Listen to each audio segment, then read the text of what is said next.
Imagine flying thousands of miles above the endless Pacific Ocean, with nothing around you except clouds, wind, and dark blue water. Now imagine this. One moment, the world can hear your voice through the radio, and the next moment, you disappear forever. No crash site, no wreckage, no final proof, just silence. This is the terrifying true story of Amelia Earhart, the legendary pilot who vanished without a trace in 1937, and even today, nearly 90 years later, the mystery remains unsolved.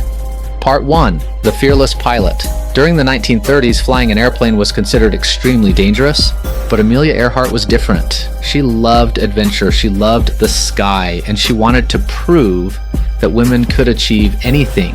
Soon she became one of the most famous pilots in America. People admired her courage. Newspapers called her a hero, but Amelia wanted something even bigger. She wanted to become the first woman in history to fly around the entire world. It was a journey that many believed was impossible, but Amelia Earhart accepted the challenge. Part 2. The Final Journey. In 1937, Amelia and her navigator Fred Noonan began their historic journey in a twin-engine Lockheed Electra 10E airplane. The trip was dangerous, massive oceans, unpredictable weather, limited navigation technology, but despite the risks, the team successfully crossed multiple countries and oceans. Finally, only one major section remained, a flight from Leh to Howland Island, and this would become the most dangerous part of the entire journey. Why? Because Howland Island was tiny, just a small piece of land surrounded by thousands of miles of empty ocean. Missing the island by even a few miles could mean death. Part 3. The last radio calls. On July 2nd, 1937, Amelia Earhart took off into the sky. At first, everything seemed normal. Hours later, radio operators aboard the Coast Guard ship USCGC Itasca began receiving messages from Amelia. But something was wrong. Her voice sounded stressed. The weather was becoming difficult. And worst of all, she could not find Howland Island. Then came one chilling message. "We must be on you, but cannot see you." The crew desperately tried to guide her, but communication problems made it almost impossible. Minutes later, another message arrived. "Fuel is running low." Imagine the fear inside that cockpit, an endless ocean below, fuel almost gone, and no land in sight. Then came Amelia's final known transmission. "We are running north and south," and suddenly, silence. The radio went dead. Amelia Earhart had vanished. Part 4. The Massive Search Narrator. America was shocked.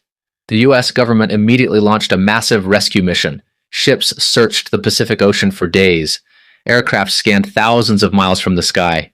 It became one of the largest search operations in American history, but there was nothing, no airplane, no bodies, no signs of a crash. It was as if Amelia Earhart had disappeared into another world. Eventually, officials ended the search, and Amelia Earhart was officially declared lost at sea.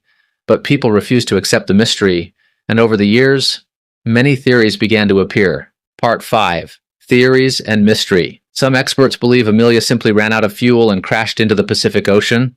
Others think she may have survived and landed on a remote island like Nikumaroro. In fact, strange bones and old artifacts discovered there created worldwide attention, but no final proof was ever confirmed. And then came the most controversial theory of all. Some people believe Amelia accidentally entered Japanese-controlled territory during World War II tensions and was captured.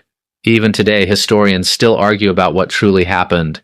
But after decades of investigation, the truth remains hidden. Amelia Earhart wanted to make history, and she did, but not in the way anyone expected. Somewhere above the Pacific Ocean, one of the world's greatest pilots disappeared forever.